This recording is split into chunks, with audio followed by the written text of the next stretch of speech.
Assalamualaikum warahmatullahi wabarakatuh. Perkenalkan, nama saya Sama Zakia. Saya dari kelas 3C. Di sini saya akan mereview pertemuan ke-11 Hukum Pidana Lanjutan yang telah disampaikan oleh Profesor Dr. Hajah Heni Nuraini, SHMH, dan Dr. Muhammad Rendy Aridayandi, SHMH. Residip untuk tindak pidana dapat berlaku untuk kejahatan maupun pelanggaran, yaitu residip kejahatan dengan dianutnya residip khusus. Maka residip kejahatan menurut KUHP adalah kejahatan-kejahatan tertentu yang dibedakan dalam residip kejahatan-kejahatan tertentu sejenis, diatur secara tersebar dalam buku 2 KUHP, yaitu salah satunya dalam pasal 137 ayat 2. Dalam residip kejahatan sejenis hanya ada 11 kejahatan yang merupakan alasan pemberatan pidana.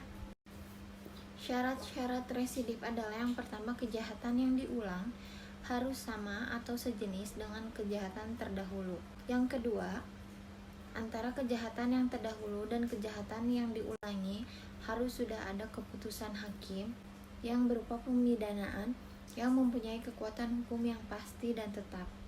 Yang ketiga, pelaku kejahatan dalam menjalankan kejahatannya harus merupakan pencaharian.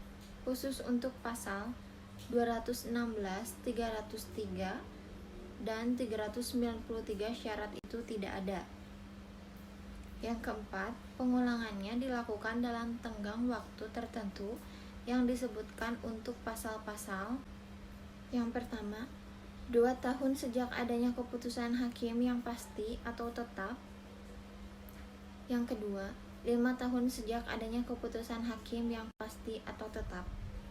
Tidak mungkin ada residip apabila keputusan hakim tidak berupa pemidanaan, melainkan prispak, pembebasan dari segala tuntutan, dan pelepasan dari segala tuntutan.